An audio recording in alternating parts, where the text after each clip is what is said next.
Welcome to SMI Hub Canada. My name is Julie, and here on this channel I talk about everything studying and immigrating to Canada. So if you're new here, if you like what I put out there, guys, subscribe. What are you waiting for? So today I want to talk about being pregnant as a student in Canada. If you are planning to get pregnant, or if you are planning to expand your family, I think that's the same thing. Maybe not pregnant, maybe adopt. Yeah, some people choose to adopt or whatever. You need to watch this video.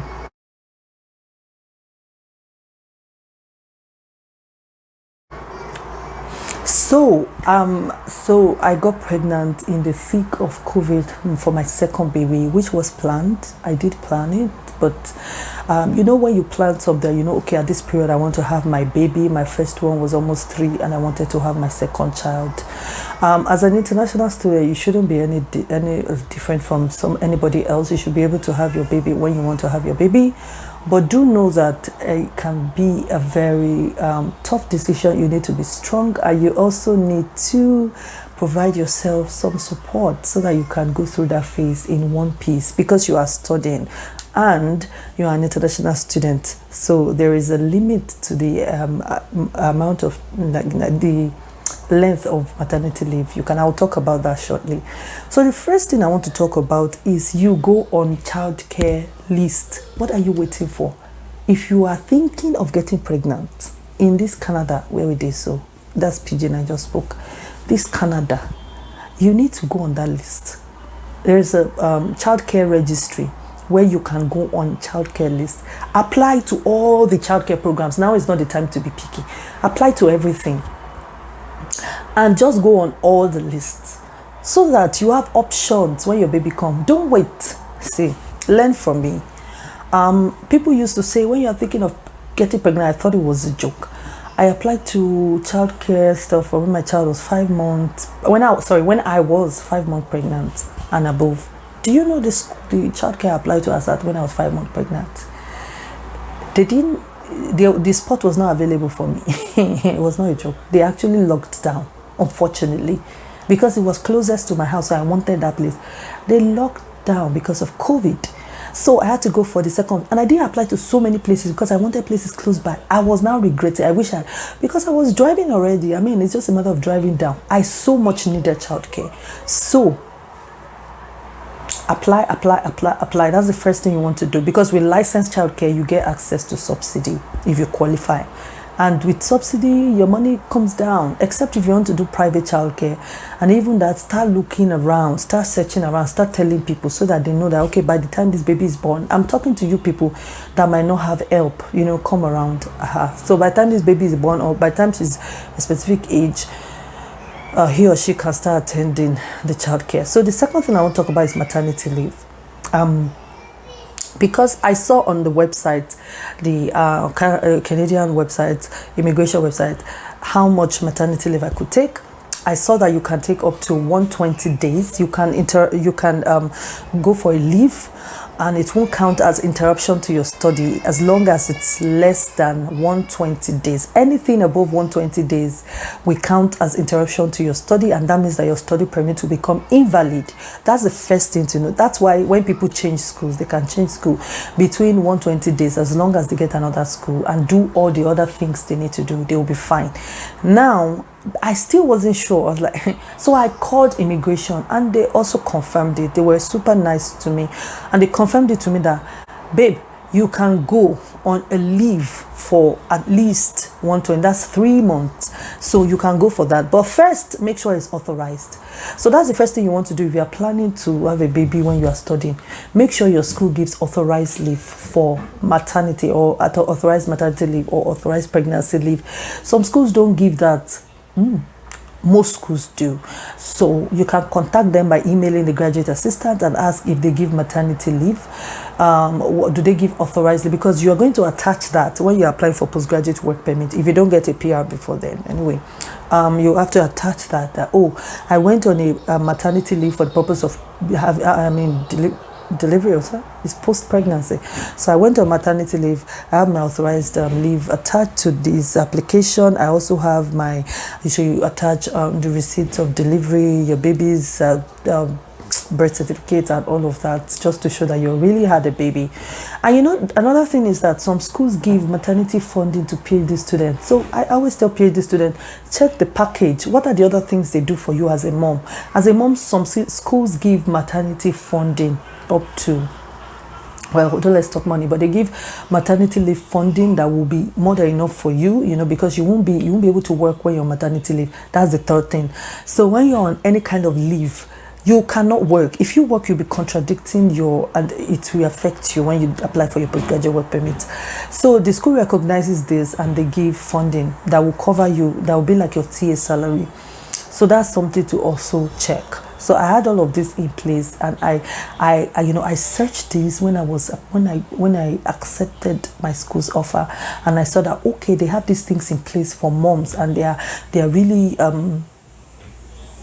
they are one of the few schools that adopted maternity funding. So look for that. And if you don't have maternity funding, just make sure that you have that income to support yourself, because you won't be able to work for that maternity leave, which is just a semester.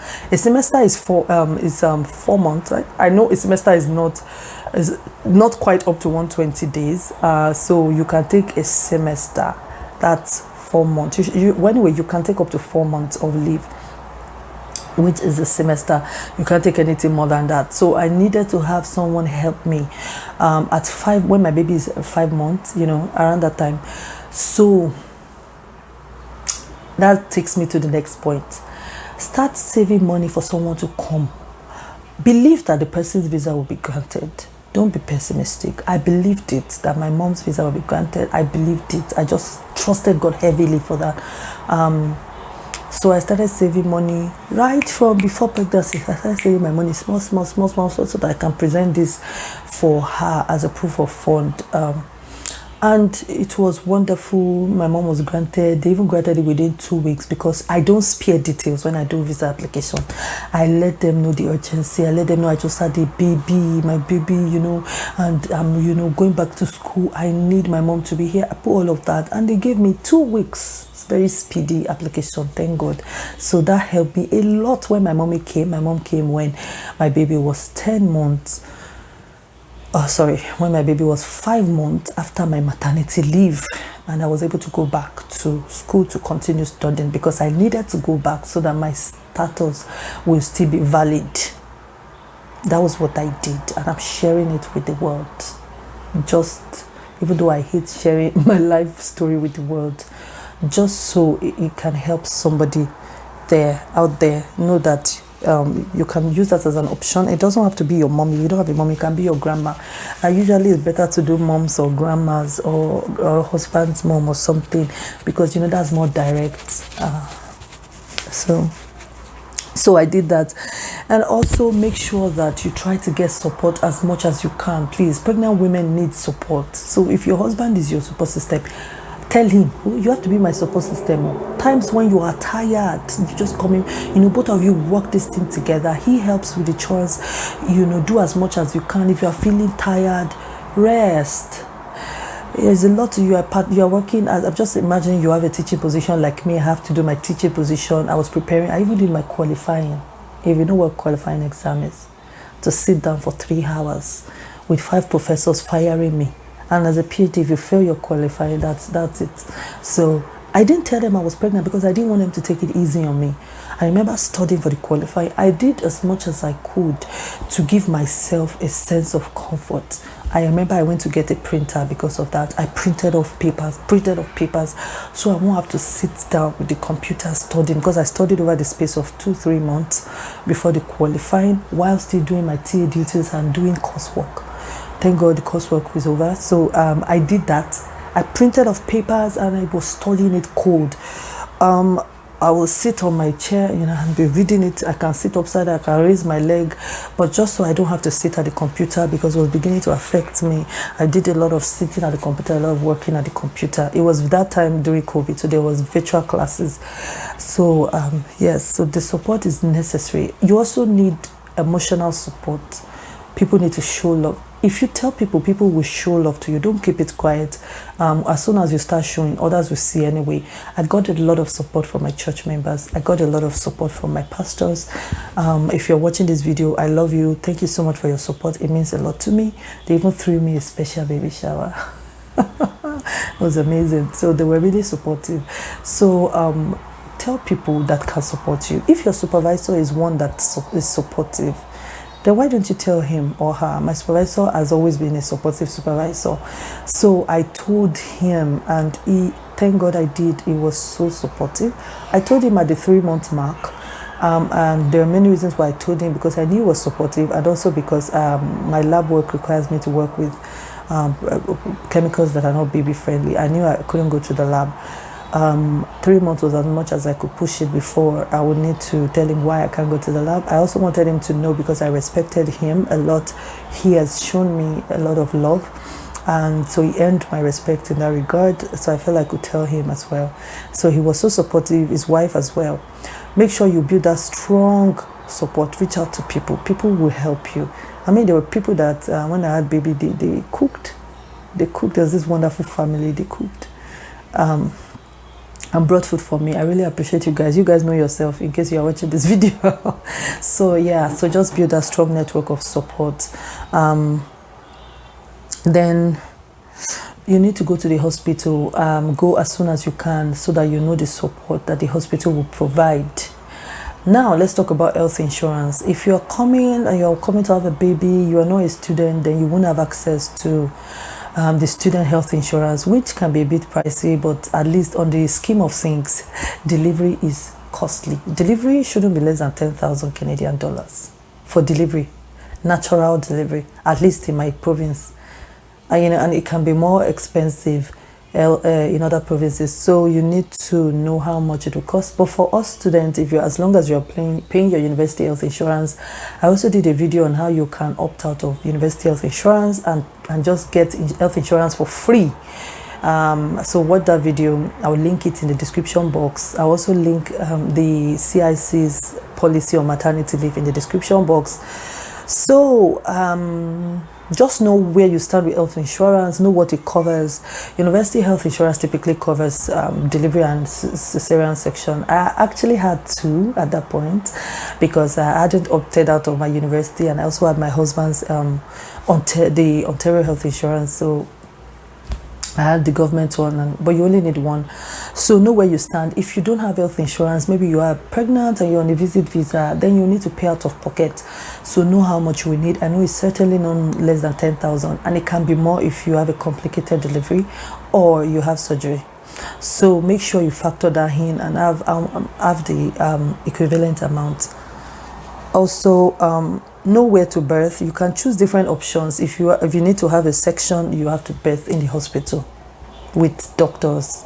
So know that if you don't need a section, you can choose to birth anywhere. You can choose to use a midwife or choose to use a doctor. They will ask you. So some people prefer midwives. They feel they are more experienced. It's up to you.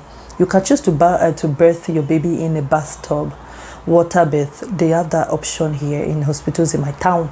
So it depends on the option. So talk with your health provider, talk with your doctor during your maternity leave. Don't be shy. Ask for the options you have, and just know your options and choose the best one for you. And then the next one is know all the resources that your town and your school offers. So schools offer resources for pregnant women. They give baby clothes. If you don't have much, you can get your baby clothes. I find out that baby clothes are also very cheap in Canada. New baby clothes are super cheap, so you can also buy. You can also ask. They also give resources. There are some birth centers. There are some sexual health centers that give things for free. So look around. There are some that give birthing lessons. If you don't look around, you won't know. So look around for that. You can call CRA when you're close to delivery. That's the Canada Revenue Agency, and confirm about child support. If you are eligible for child support, typically if you have a baby in Canada, you should be eligible for child support. The amount differs based on your income. So if you have a fat income, you won't get a lot in terms of that, I think. Yeah. So But for a student, that might make a lot of difference to help with childcare costs. So make sure you get that done before you have your baby. Also, I think I've addressed almost everything. The major thing is to make sure you have all the support you need and confirm your health insurance. If you don't have, just confirm everything. If you didn't register for health insurance with your school, maybe this is the time to quickly go and register if it's still within the registration period. And also stay safe, especially with COVID. You need to decide if you want to get the shot. That's your decision, but in all, stay safe, please, and protect yourself. And before you have your baby, I always advise, in my case, I made sure that I had a wonderful lady that cooks. She cooks Nigerian food. So I made her cook soups for me, big liter like of soup. So I had soups. People also brought food for me. So I had soups and food in my fridge and my freezer. I just showed my husband. So all he has to do is just to heat it up for it really helped me in the first 3-4 weeks. So you can choose to do that. I bathed my baby myself. I remember my mother-in-law was calling, you bathed like you. I said, God, we shall help us. I bathed my baby. We bathed our baby. My husband will bathe sometimes. Then if you can get your husband to get a little bit of leave, that helped me tremendously. He took a month leave from his place of work. They are eligible for a leave. They will be paid by the Canadian government during that period because they've been making deductions from their salary all along in case they will need to go on a leave. So it's still out of their salary, it's just so they will pay them all those deductions they'll be making just to so he took 1 month off before he went back to work and stayed with me. That helped. That's the support I'm talking about. If your husband can do that, let him confirm, because I don't know your husband's status or your partner's status. Maybe they might not be able to if you don't have a permanent job. I don't know how it works, but let him ask. Just ask to know your options. And that's what I want to talk about. Remember to get on your childcare as soon as possible. I told you I got on childcare 5 months. I was told that I should have gotten on childcare as soon as I was thinking of getting pregnant. And one last thing I did that helped me was I didn't think I did it because you can't control when you get pregnant. You might plan you want to get pregnant. What if you don't get pregnant? So, but fortunately for me, I had my baby at the end of March. So starting April, school goes on vacation middle of April, second week or first week in April. I can't remember. So, my TA duties, that's teaching students. I did the bulk of my work in January, February, March for that semester. As at April, I was done. I was so fortunate, I taught with under my supervisor. But even if it had been another professor, I would have told the professor, and they would also have, it's just a matter of swapping your duties and doing the bulk of somebody else's duty with your own for the first 3 months.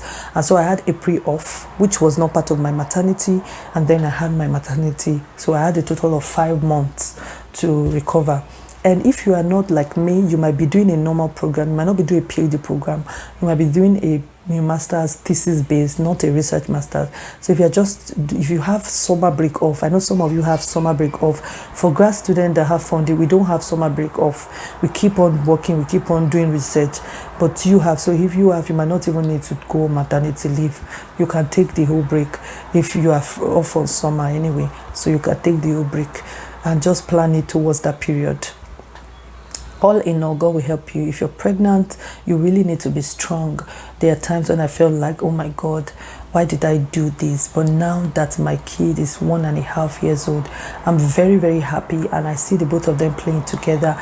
And I see that, you might want a certain spacing. For me, my first child was almost 3 years old as at that time.